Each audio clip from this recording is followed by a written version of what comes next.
All the camera companies are going to hate me.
I hope you guys enjoyed that little video that I made when I went to a very interesting place called the CrossNet engine, and it's a very cool exhaust system or cleaning system places. I'm going to put the link down in the description so you can check out the exact history of that place, because it's very interesting, especially when they have open day where you can actually go into the engine room and you can actually see the whole thing operating. Well, having said that, when they say operating, this engine itself actually is already decommissioned, so they only just moving the parts just for you to see how it works and things like that. And it's run by a charity, so it's actually pretty cool actually to me, and I found it extremely educational. And so it's gonna have to, you have time, just pop down there, have a look. Whenever they have an open day, it's definitely worth checking out. But anyway, let's go back to our conversation. You see the title, I'm basically saying that everything that you have at the moment does everything that you need from a photography point of view, because all you need is an equipment or camera that actually functions and take photographs. And that's it, whether it's digital or analog, it doesn't really matter. So you don't really need to upgrade or anything like that if you are really conscious and also very serious about photography, and that's what I'm talking about. So I know, companies, including Olympus, sorry Olympus, and then you guys are gonna hate me, I'm just basically telling people not to upgrade, but far from it though, upgrading is definitely essential depending on what your needs are. So I'm gonna come to that in a minute. But in general, people are always, especially when people starting off photography, they have this very difficult choices of what camera they should get, and they're always thinking about, should I go for the entry-level cameras, or should I go for, if budget allows, I should go for a camera that has all the bells and whistles. And so which one should I get though? So they always ask me this question. So I always think to them, well, you always, just depending on your budget, I would rather spend something that like have a better lens and rather than a better body. So you just get anything that works basically. So that's my first advice.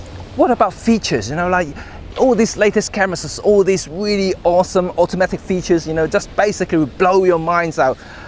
Well, then again, if you are really into photography, features should come last, only because you really need to learn all the basic version, all the composition, lighting, how to read lights, how to read the situations, how to take better photographs before you really trying to exploit all those features that is included in your camera. Because if you don't even understand photography to start with, those features will actually means nothing. They could be a toy, but they could be just become a very novel toys, in a way. So it will wear out over time, and you probably won't like it afterward. So this is what my advice, just don't get bogged down by all these latest and the greatest features. Apparently ducks like this view too. Just look at them. Look at them. There's two ducks here. They seem to like their stuff. Hello, ducky. Aren't you, ducky? I think he likes me. You've got the best view. You've got a Tower of London and a Tower Bridge. Look at that. Can I pet you? Can I pet you? Well, kind of like this place has kind of known as becoming my office. Yeah, just because I come here to photograph like almost almost every single day, and yeah, I can kind of know inside and out around this area.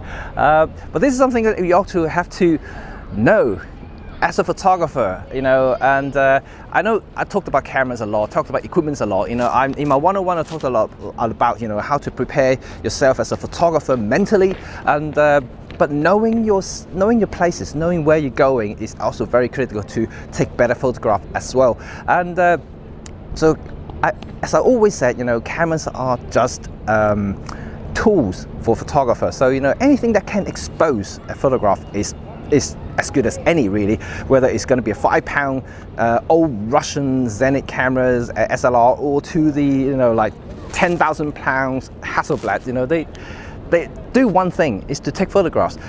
I'm not trying to debate about resolutions, you know, about technical specifications and features, you know, but I'm only talking about taking picture.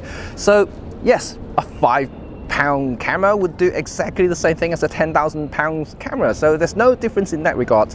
And you can also see when you go into photo competitions, or even very high profile photo competitions, you see some of the photographs that they take are using some very, very primitive cameras, some of them even using iPhone. So there's no such thing as, you know, you need a great camera to capture great photographs. None at all. You know, it's all about here and here, your eyes and brain at the end of the day, you know. But you've got to know your stuff, you've got to know how to operate a camera and reading the lights, compose it correctly, and do the right things accordingly.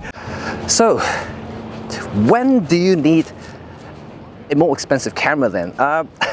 Well, it's going to be a very debatable questions, and depending on what your level is and what sort of requirement that you need from your camera.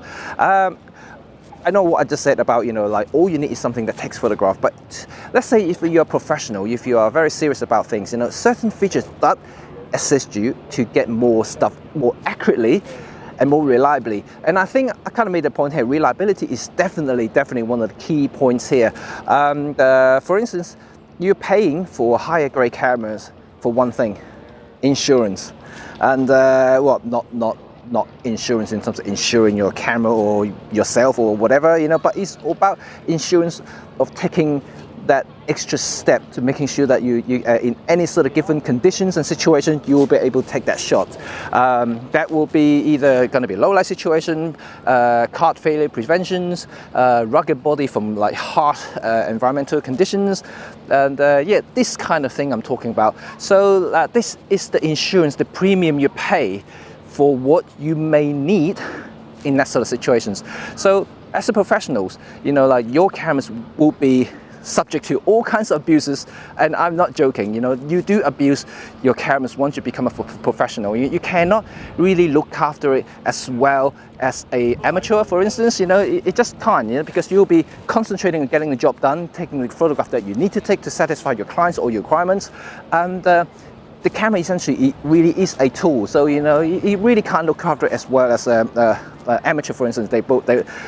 A lot of the enthusiasts, you know, they buy jackets for cameras, they buy protective layers, whatever. You know, for pros, how often do you see pros actually use jackets and things like that on top of the camera to protect it from scratching and things like that?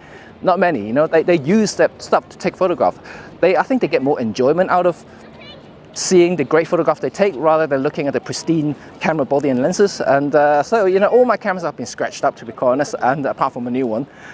So there you go. I think ultimately you're paying that premium, you know, really is for that insurance. And in terms of feature, you do notice that, you know, a professional grade camera, like for instance the EM1X that I'm using at the moment, is not that far off compared to the EM1 Mark II or even the EM5 Mark II in terms of features. You know, okay, it shoots faster, it shoots quieter, the shutter life is longer, you know, it's more, you know, more rugged build, whatever. You know, but in terms of features, it's quite similar.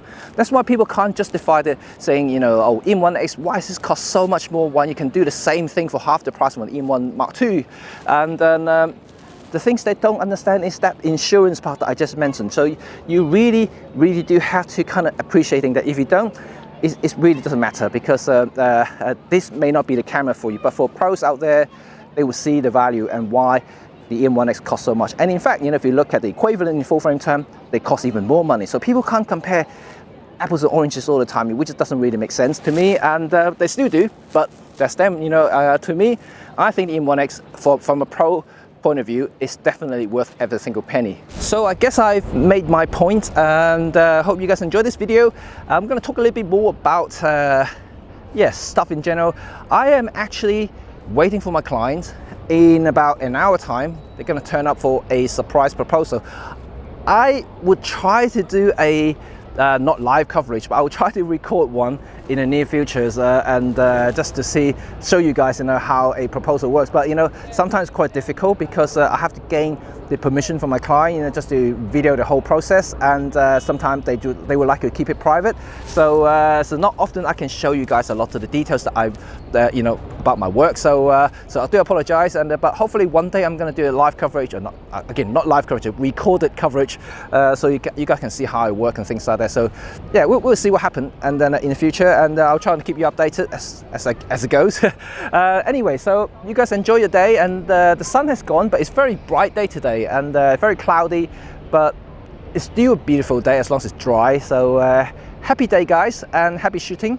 Don't forget what I just said, and I know companies are going to hate me. Don't upgrade. No, they know what I mean. Like, you guys would know what you need at the end of the day. So if getting a better gear makes you happy, so be it, but just don't try to run before you can walk. And that's all my advice is, trying to learn photography slowly, build up your confidence, get better lenses always before the body, and because you can easily outgrow your body and quite quickly once you really get into the photography side of it. So yeah, stay tuned, and until next time, I'll speak to you soon.